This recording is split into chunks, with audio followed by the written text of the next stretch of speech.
Welcome to the Anti-Racism Leadership Institute Research to Practice podcast. Today we have the opportunity to talk with Dr. Raúl Perez about his book, Souls of White Jokes: How Racist Humor Fuels White Supremacy, available on Amazon or directly from Stanford University Press. Dr. Raúl Perez, Associate Professor of Sociology at the University of Louvain. His research examines the intersection of racism, culture, power, and affect in relation to social inequality, cultural change, and social movements in the US and globally. I'd like to thank you so much for joining us today, Dr. Perez, Raul. And for the viewers out there, anything that I didn't say, I'd like you to give you an opportunity to introduce yourself in a way that I can only capture in your short profile. Thank you for having me so much on the show, Tracey. I'm really looking forward to our conversation today. Wonderful. And so you're a sociologist, and my undergrad is in sociology. I didn't go any further than that, but most of my books on my shelves are written by sociologists, and you could have studied a number of different things. What drew your interest to studying racist humor, white supremacy, and racism? Why is it so important? So that's a really good question, and I think a lot of what we end up studying as scholars, whether in the humanities or social sciences or even in the hard sciences, I think there's something that maybe from our early development or as we're going through our socialization in the school system, we get pulled to different sort of disciplines, different fields, different ideas, and just reflecting on my own childhood and then through grade school, high school, and into college, and having done this work now for over a decade, I can pinpoint some kind of pivotal moments where I realized that there was something specific and maybe perhaps even unique about humor in what it does socially, right? From racist jokes on like the school playground and what that does to friendships, what that does to creating enemies on kids who say mean things and are taunting other kids through heckling and ridicule and forms of mockery. I think witnessing that throughout my life course. And I think for me, a pivotal moment was when I was an undergraduate student. And now I'm taking courses in sociology on race and ethnicity, social inequality, learning to think conceptually, historically, and theoretically about issues of structural racism, white supremacy, racial violence, and so forth. For me, a lingering question was, okay, so this is really great. I'm learning about the history and development of these forms of inequalities. What do jokes have to do with that? And in part, I started paying closer attention for two reasons in particular when I was an undergrad student. One was that when I was living in the dorms as an undergrad, I realized that the trading and the telling of racist jokes was pretty popular. Another way to put it, it was pretty prevalent, not just in my dorm room. It was something that I saw happening, and it was getting picked up in media at the time. And here I'm talking about the early 2000s. Other college campuses where this is happening, fraternity contexts seem to be like a key breeding ground for this to happen. But I was living in a sociology house with other fellow sociology students, not exclusively, but there were several. And I noticed that racist jokes, sexist jokes, homophobic jokes were being shared in a like wink, we're just having fun. We don't really hold these perspectives. We're playing with these taboo topics that we're taking these classes on the college campus that are teaching us about how racism and gender inequality and all these things are bad. But here we are letting our guard down after hours, having a meal, having a few drinks, which these are students under age 21 sometimes. Say, where'd you get the alcohol? And so just realizing that, okay, something is happening here in the way that for me, it was reminiscent of some of this stuff happening in high school or in grade school, joking to create in-group and out-group dynamics. And so I made note of that, and I was thinking about that and turned it into a project at the time as an undergrad. And then another event happened at that very moment when I was still an undergraduate student. And that was the United States invading the Middle East post 9/11. And then paying attention to the conflict and then noticing that very quickly, within just a few years of the beginning of the conflict, there were these global anti-Muslim images that were circulating as cartoons that were being created by satirists. In this case, there were, I believe they were Danish, maybe Danish or Dutch cartoonists who, in their own satirical sort of newspapers and magazines, domestically, were playing a role in mocking who, from the perspective of Western societies, the United States, for instance, that it's responding to the 9/11 attacks. And then some of that sort of resonating or being felt in the context of Western European societies of this conflict and now hostility towards Arabs and Muslims, and it being played out via these cartoons that once they came out of the local context there and are now circulating globally, the immediate reaction was either these cartoons are racist or these cartoons are showing the sort of the way that people of Muslim faith and from Arab countries are just so hostile to the concept of free speech, because these cartoons are from a cartoonist expressing their point of view, so it's just ultimately their free expression. I saw this divide really quickly. Either you think the cartoons are racist or it's a matter of free speech. And being at the University of California, Irvine, with a large number of Muslim students at the campus, I noticed that a lot of the Muslim students were quite upset, you can understand.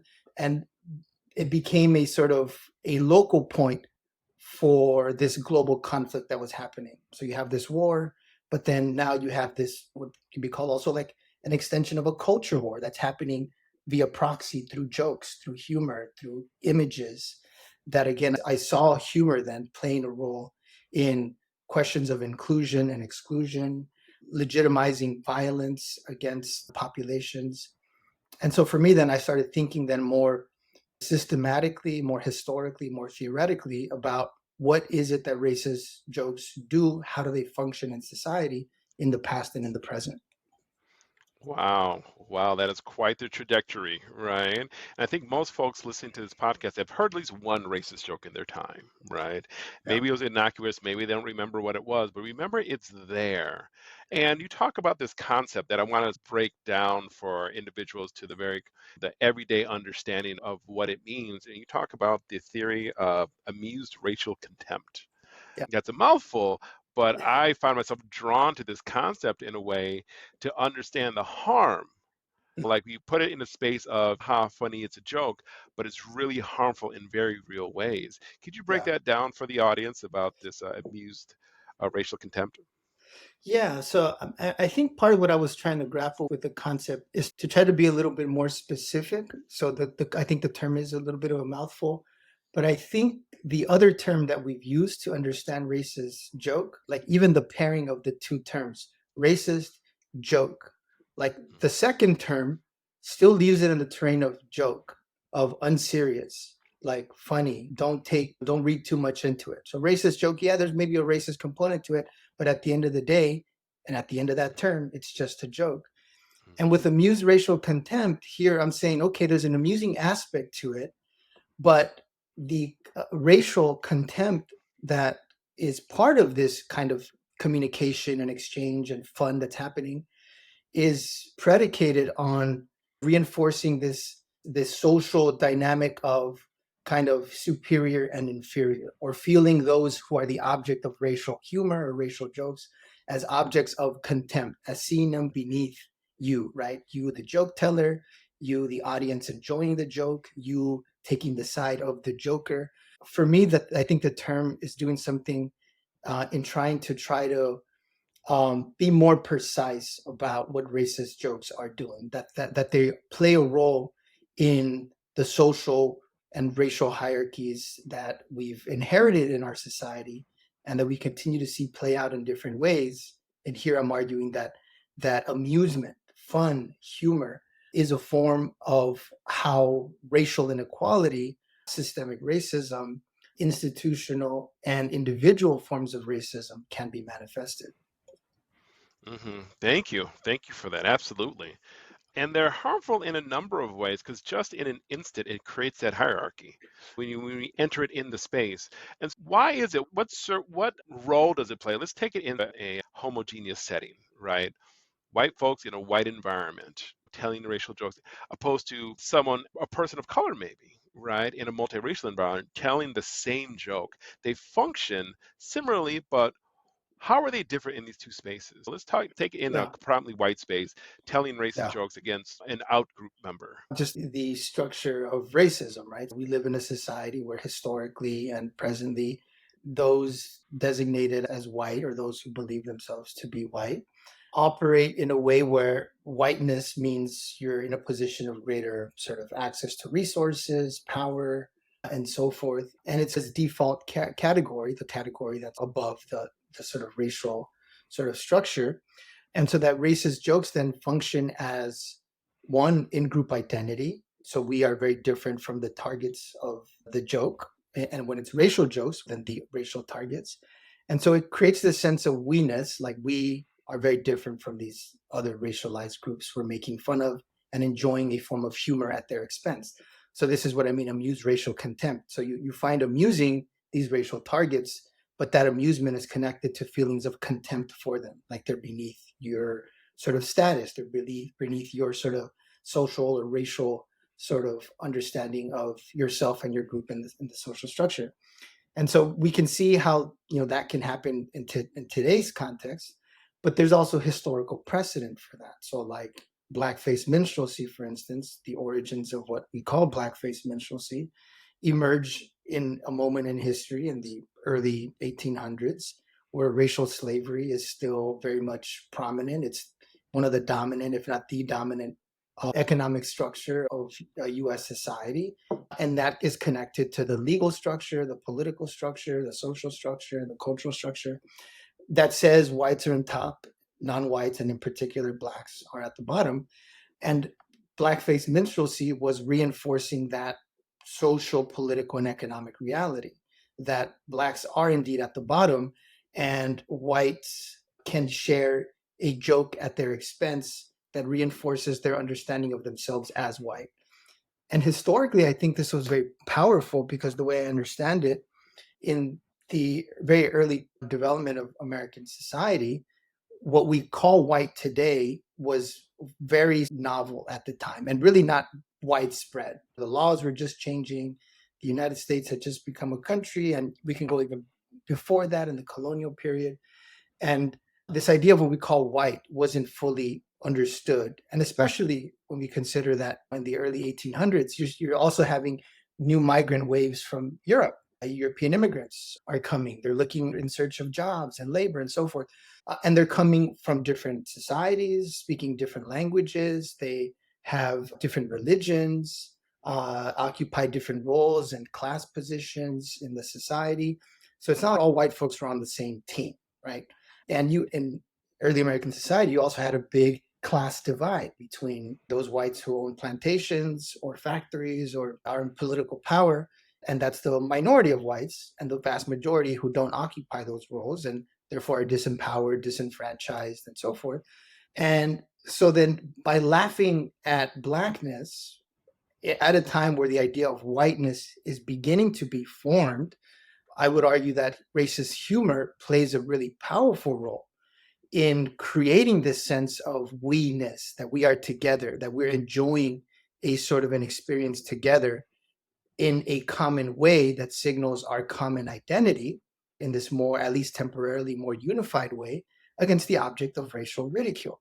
So the racist humor is creating this sense of cohesion, of sense of belonging, sense of we're on the same side, the same team, or what I call also is social alignment, right? There's a social alignment here in early American society where whiteness is fractured. They're not all on the same side necessarily. And then, of course, that kind of humor is one of the dominant forms of humor, blackface minstrelsy, from the early American society until the civil rights period. And you see the remnants of that in early 20th century racial comedy shows on the radio or on television, like Amos and Andy. And then, of course, other racialized groups are targets of racist humor: Asian immigrants, Jewish immigrants, Irish immigrants, Black Americans, Latinos, right? So that racist humor then becomes a sort of prevalent and prominent form of humor in American society that blackface, in a sense, helped to establish as a cultural form, as a method of popular entertainment. So that gets challenged during the civil rights period. And after that, you have the possibility where you have maybe now more multi sort of racial environments that allow for people of color to then also participate in telling racist jokes. That was beginning to happen after the Civil War period. You have examples of Black entertainers in blackface, but they had to subscribe to like white conceptions of how you ridicule blacks, right? So blackface entertainers had to put on blackface, they had to perform all the stereotypes and so forth. And so after the civil rights movement, it makes it so that white entertainers are not necessarily, the society has shifted that doesn't allow them to tell the kind of racist jokes that were acceptable in the pre-civil rights era, in the era of blackface. So now you have people of color, who some of who become very rich and famous and influential, who are telling racist jokes that white people can't tell anymore because now it's seen as bad, it's seen as unacceptable. But then it grants this license for allowing the circulation of racist jokes, racist slurs to continue post civil rights, which also grants license again, or a sort of willingness or a desire by white folks who say, wait a minute, we know we're not supposed to tell racist jokes, but here's Richard Pryor and these other folks telling racist jokes, and we all find them funny. Why is it a problem when I tell them, but not when Pryor or somebody else tells them? And a few decades after the civil rights movement, you begin to see white comedians moving more in that direction, saying, okay, we see that racist humor is still very much a sort of popular form of entertainment, or racial humor. When people of color do it, well, we want to be able to do it too. And so when it happens that in multiracial contexts, when people of color use racist jokes alongside white folks and other racialized groups, it creates this context of like license, like you're creating an invitation and opening for other people to jump in.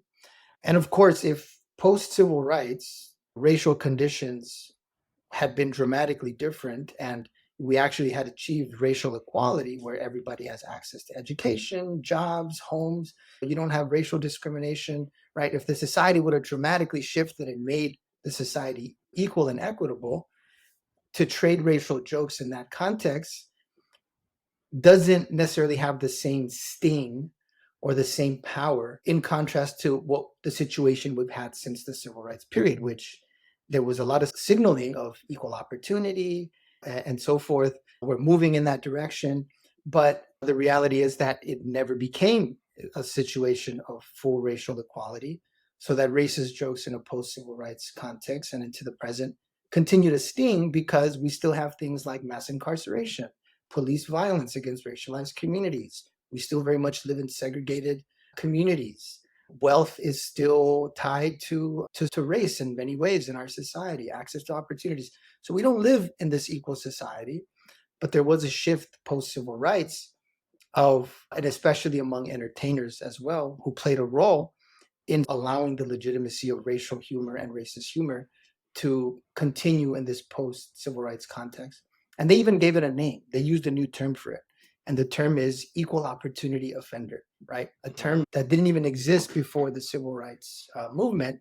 Now, in the context of equal opportunity and so forth, entertainers and comedians are like, we can be equal opportunity offenders. So instead of just making fun of one racialized group, like in blackface era, now a white comedian or a Black or Latino or Asian comedian make fun of themselves, but then that gives them license also to make fun of others. And so it creates this context where racist humor is no longer a problem because we have all these famous comics and entertainers of color who are also using racial slurs and engaging in this kind of humor. And there's also been like this narrative of racial progress. We lived with slavery and segregation and Jim Crow. We had the civil rights movement. Boom, things are better now, and we're on this upward trajectory towards racial equality. So who cares if we tell a little racist joke here and there? What's the problem? And so now the shift becomes, the problem is the people who find racist jokes problematic or troubling, rather than what role are racist jokes playing in this new context. Awesome. That's a great, thank you for that sort of lineage and history of racist jokes and the roles that they play, especially in different contexts where whites among whites is to establish solidarity as the in group and to establish out group, right? Opposed to in a multiracial setting, It's the object of ridicule is there, right? It's often the person who's telling the joke about their own racial group, right? Yeah. Which makes it Yeah. all funny in different Yeah. ways.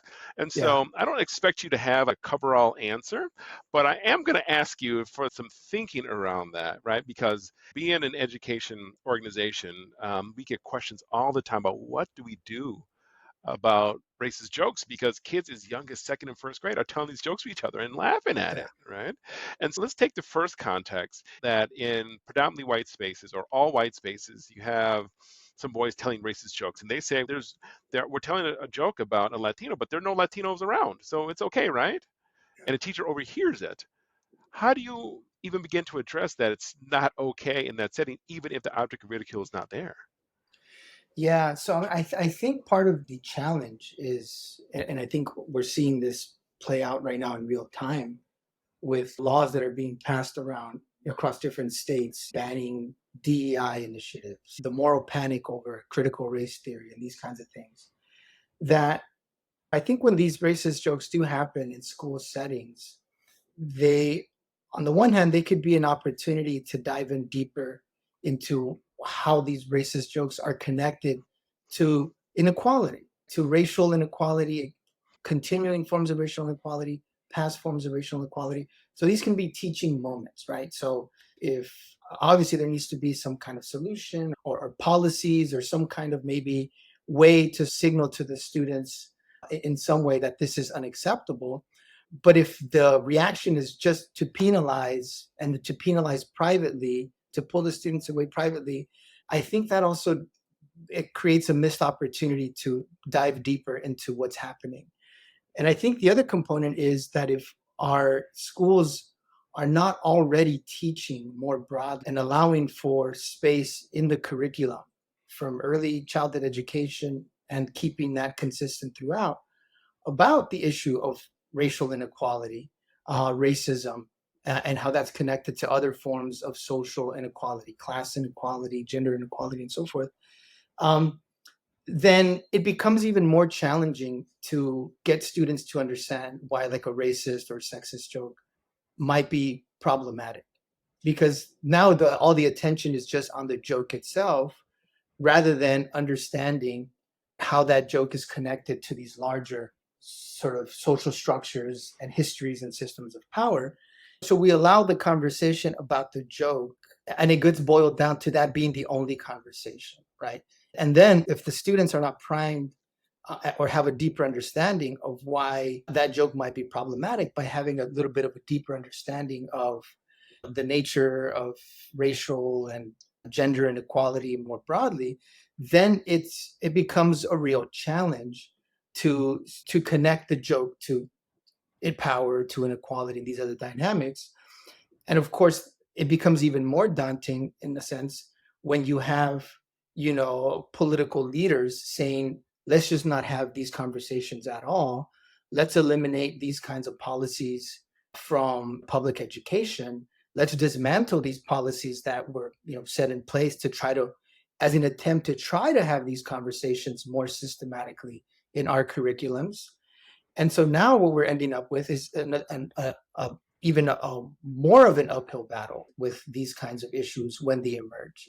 Because in a society and in a context where we're seeing these opposite sort of sides of understanding these issues of social and racial inequality, the side of the table here that says, let's not even have these conversations at all, when we do have an incident where a student tells a racist joke or a sexist joke in a classroom, and that becomes the focal point of the conversation, and it's only isolated to that incident, then that side of the table that says we shouldn't be having these deeper conversations, their response to a student getting penalized is almost it's on repeat. And the response is it's just a joke, Mhm. like the PC, politically correct, woke brigade, and whatever. You need to lighten up. They're just jokes. And so the just joke crowd is also the same crowd who is saying no more DEI, no more critical race theory, no more talking about gender and these kinds of things. And so they just don't want to have a context where, as a society and in our public schools, we are grappling deeply with these issues because they continue to manifest. So then when a joke does happen, they're just jokes. we can't even have jokes anymore. And this is how far off we've declined as a society, that those who have a politically correct sort of perspective are actually detrimental to our society. And we see that from local sort of contexts, school board meetings, when these kinds of incidents happen, all the way to we're running up into a 2024 election this November. Same two candidates, seems like Biden and Trump.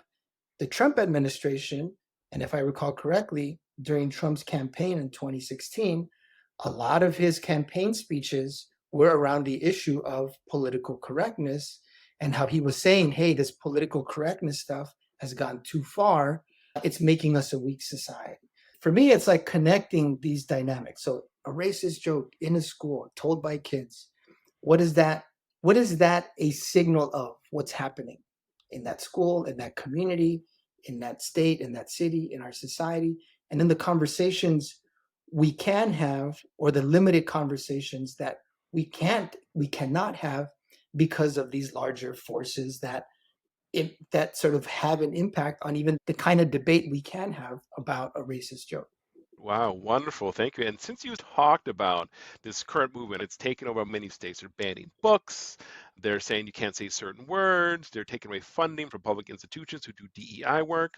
How much of it is, and you talk about this term, the white epistemological ignorance.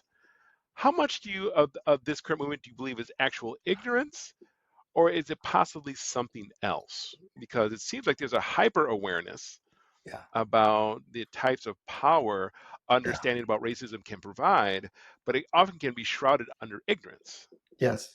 I think there's a weaponization of ignorance and a manufacturing of ignorance, right? I think the people, political leaders, the think tanks, the folks behind the scenes who've been thinking about this for a very long time, I think are they're pointing to, and their strategy, at least from the way I understand it, has been to dismantle these efforts sort of one by one, by attacking certain things that they can latch onto as a moral panic, cancel culture, critical race theory, DEI initiatives, and so forth, and then create moral panics around that, in especially in public school settings, K through 12, but also at the college level. We see Florida, for instance, is banning DEI initiatives at the public universities there. That I think the people who are sort of people in power who are trying to limit the conversations we can have, I think they're not necessarily working from a place of ignorance. I think they understand that the more people in society are equipped with the tools to think critically about the world, then the more willing young people in particular who are learning about these different ways that inequality is manifested, young people then, I think sometimes even more readily than people who are already in their careers and you have a mortgage and you've got kids to feed and so forth, young people see the urgency in a way that adults with responsibilities maybe sometimes might not. So you teach kids about racism and racial inequality, and it's still happening in police violence. And boom, young people are like, let's do something about it. Let's change the rules. Let's change the system. Let's do something about it. And you see this very clearly, for instance, in the aftermath of the killing of George Floyd and Breonna Taylor. And what happened in 2020, it was like this moment of uprising and one of the biggest, if not the biggest, social justice and racial justice protests in the history of the country. And young people played a very prominent role in that, right? They were like, yes, police violence, mass incarceration, structural racism, these are bad. Let's do something about it. And I think the response to that from political leaders has been like, okay, we need to pump the brakes on this. Like, where are young people getting these ideas from? Like, something is happening at the school levels where young kids are, from their point of view, being radicalized into, and these are their words, hating America, right? That's how the way they frame it. And when you frame it in that way, then you could understand, if you put yourself in the position of folks who see this as a problem, not as, hey, this is part of the solution. Yes, young people protesting and wanting to change laws and vote for more progressive leaders and so forth. If you see that as a step in the right direction towards a solution, then you're like, cool, this is great. But if you don't, now put yourself in the place of the people who are terrified that this is happening. So then what do you do if you're in that position? You say, we need to pump the brakes on this somehow. We need to figure out how to reverse this trend. And so if kids are getting these ideas in schools, then make sure the schools aren't giving kids these ideas. So no more conversations about historic forms of racism, no more conversations about systemic racism, no more conversations about inequality. Just don't have those conversations, limit those conversations. So I think the folks in power then understand the power of ignorance and the power of manufacturing ignorance. So keep people ignorant about the history of their society, keep people ignorant about understanding theoretically, historically, and conceptually how inequality happens, keep people ignorant, then you don't get the protesters who are protesting against mass incarceration and defunding the police and all this stuff. Instead, you're going to get folks who say, and who are upset at the people who are actually protesting. So it's also about, it's like a competition in a sense. It's which sort of ideas should we try to be allowed to be the dominant ideas. And from their perspective, it's okay, the social justice speak and ideas or whatever, they've gone too far. We've got to wrangle that back in. So control the discourse. And so they're banning books. They're banning books. They're banning fields. They're banning disciplines. They're banning the teaching of certain ideas. So, and it's very interesting to see the contradiction then, because the same people that say let's ban books are the people who get upset when people say those jokes are a problem, or those jokes are problematic, those jokes are offensive. Jokes being told by candidate and then President Trump are racist, are ableist, are misogynist. Those jokes are problematic because they're an indication of something bigger. And so the same people that say ban books are the same people that say stop banning jokes, right? So it's very interesting, that contradiction. Yeah, yeah, thank you for that. And I think we're in a space where I have to believe that this is some sort of racial progress. I'm a child of the 80s, and I Yeah, remember the really racist Bugs Bunny cartoons. They don't show those yeah, anymore. Like Bugs yeah, Bunny was super racist, like Mickey yeah, Mouse. Oh yeah. my God, I didn't know what blackface was, and I'm watching like blackface on Bugs Bunny. Warner Brothers were the main purveyor of like racist humor. You don't see that anymore as much, right? Not to say it's completely gone. And this discourse around racism is now a national conversation where, from what I remember, it wasn't even a thing back Mhm. in the 80s and early 90s. And it's such a powerful movement right now that there needs to be a very deliberate and purposeful backlash by the people in power to say, we must. So there's something happening in our society that, while it's painful, I think it's a marker of progress because it's a wider conversation. And the fact that there are sides, meaning that there are people who understand that this is a thing in our country. And Mhm. so thinking about where is the place for racist jokes? Now, I'm not condoning it at Ah, all, but yeah, I don't think they're going anywhere, right? The majority of comedians I listen yeah, to, they either play on race or yeah. gender or body image or any one of the isms. Folks play around with these taboo topics in a way where they can actually talk about it in a space without being offensive. And they're actually very politically active and politically powerful comedians, which like a Dave Chappelle or a Jon Stewart, who play on these tropes in a way that I think pushes us to think more deeply around these isms. And is it just a recommendation that these jokes disappear, or what happens? What's the iteration that promotes progress, if there is one? I think that's a good question. I think that the jokes are certainly not going to disappear anytime soon. But I think the interpretation of the jokes is what has been changing and perhaps accelerating. And in a way that even the comedians who we might have celebrated a decade ago as being like the champions of anti racism, today now they are stepping into other forms of humor that their audiences might not necessarily see in the same vein, or are critical of these other forms of humor. So you have a Dave Chappelle who in the early 2000s was seen as, oh, he's talking about race and racism and he's critiquing white supremacy. And then his more recent comedy, he's gotten into trouble where he's being perceived as promoting transphobia or transphobic humor through his jokes. I think one of the things to understand too is that not every joke that uses race or gender or some other sort of form of category where power is at play is necessarily racist or sexist or homophobic. There is a difference between, say, a racist joke and an anti-racist joke, right? A joke that talks about race, but the punchline is not the racialized target or individual or group. The punchline is our society and how it deals or doesn't deal with the issue of racial inequality in some way, right?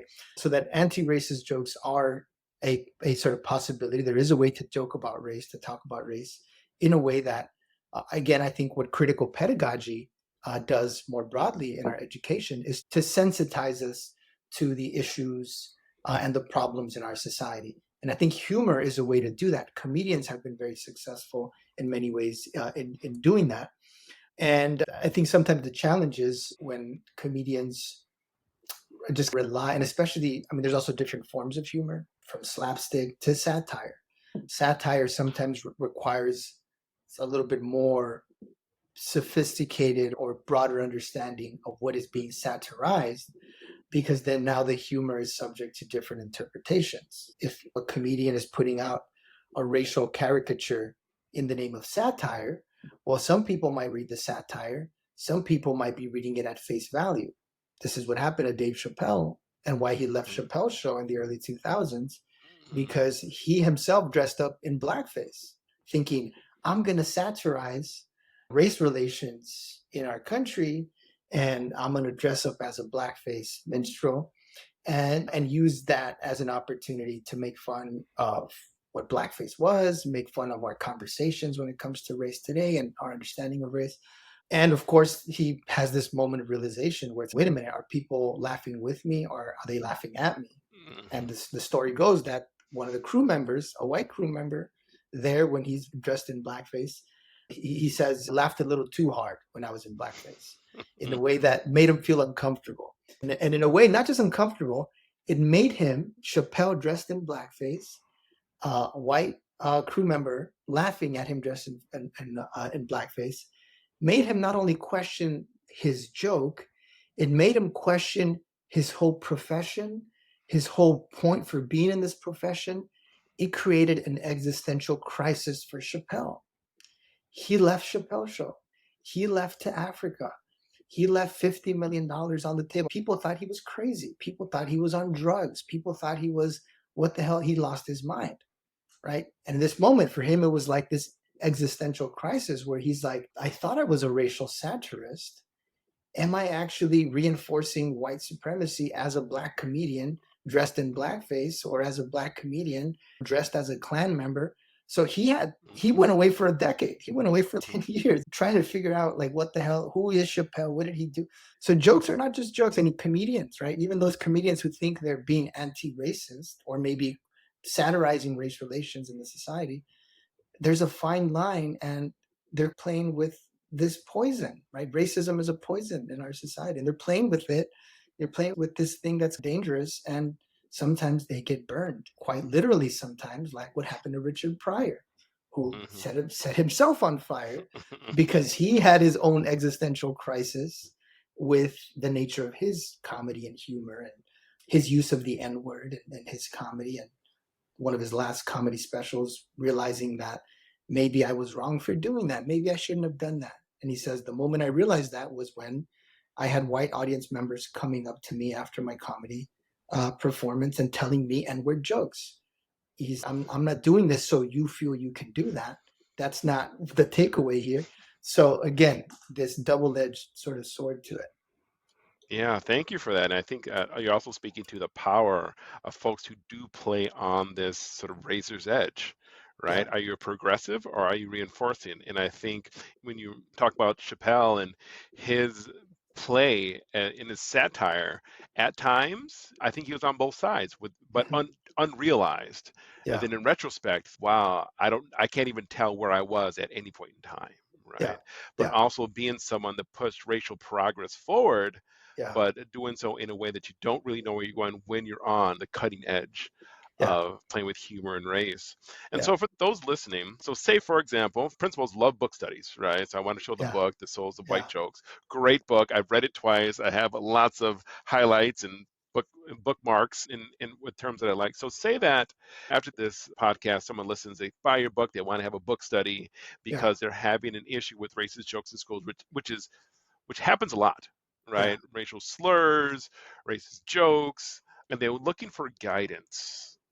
What guidance will you give our listeners around, all right, we want to be in the fight, we want to be a part of progress? What is the guidance you would give them? So for racist jokes in particular, or just more broadly in terms of Well, we can start with racist jokes because that's a question yeah, we get a lot, sure, yeah, right? okay, okay, We get that question, and then more broadly. yeah, yeah. I think I'll go back to, yeah, I think part of the conversation we had earlier, which is when these things happen in school environments, they definitely have to be teaching moments. They have to be moments where people have to acknowledge the issue at hand, which racist jokes happen in the context. Let's focus on that. But then I think the conversation has to be broader than that and connecting those incidents of racist jokes to what's happening in the society, right? So it's an opportunity to have a conversation about, okay, so what is the issue of race relations or racial inequality right now in our school, in our community, in our city, right?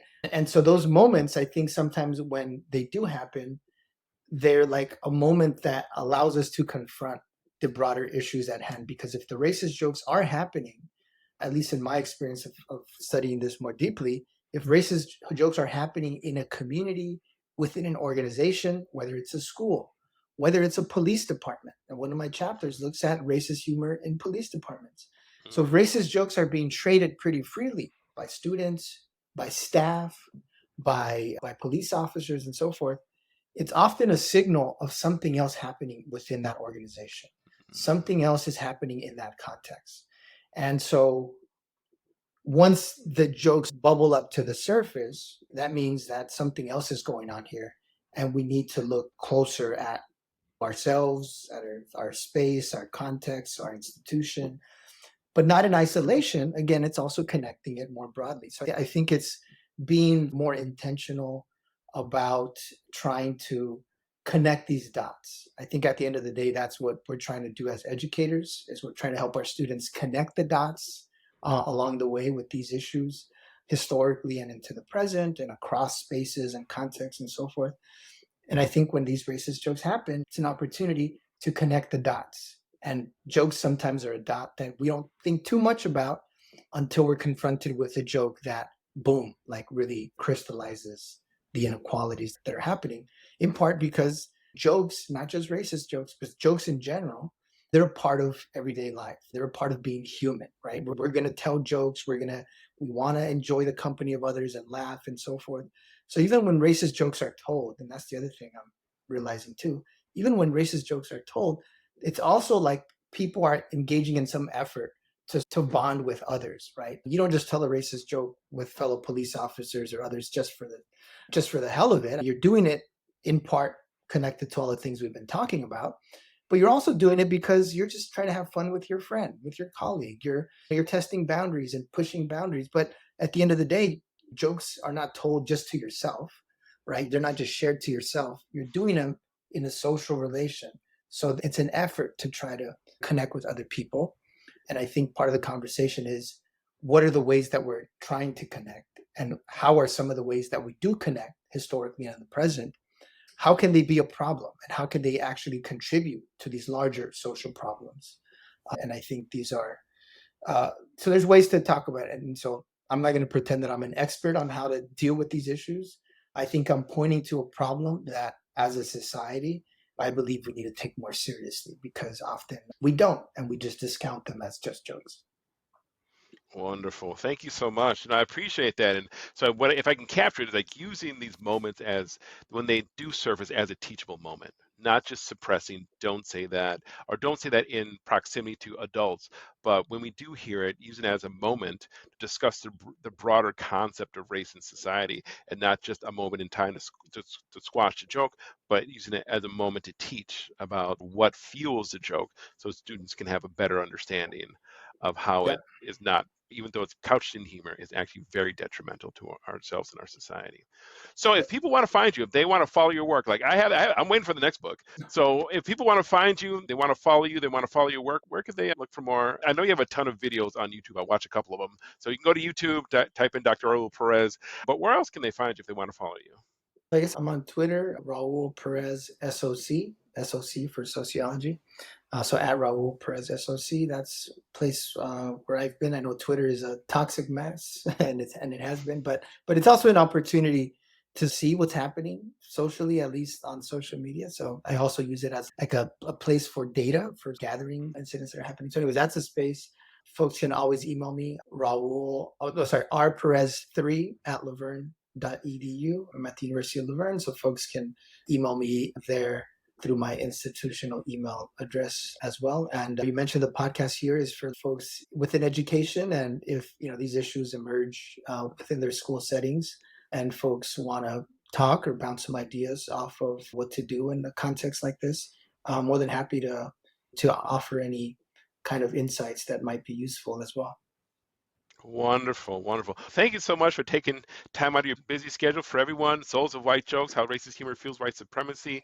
You can pick it up at Amazon or directly from Stanford University Press. I highly recommend it. Love it. Great educational book. I appreciate you for coming today. Thank you for stopping by, and I look forward to reading more of your future work. Thank you so much. I appreciate it, Tracey. Thank you for tuning in to this episode of the Anti-Racism Leadership Institute podcast. Remember, the fight against racism starts with each and every one of us. Together, we can create inclusive environments in our schools that celebrate diversity and empower all students. For more information, visit our website at antiracisminstitute.com and subscribe to our channel. Join us next time as we continue to shine a light on the champions of change. Stay inspired, committed, and let's make a difference together.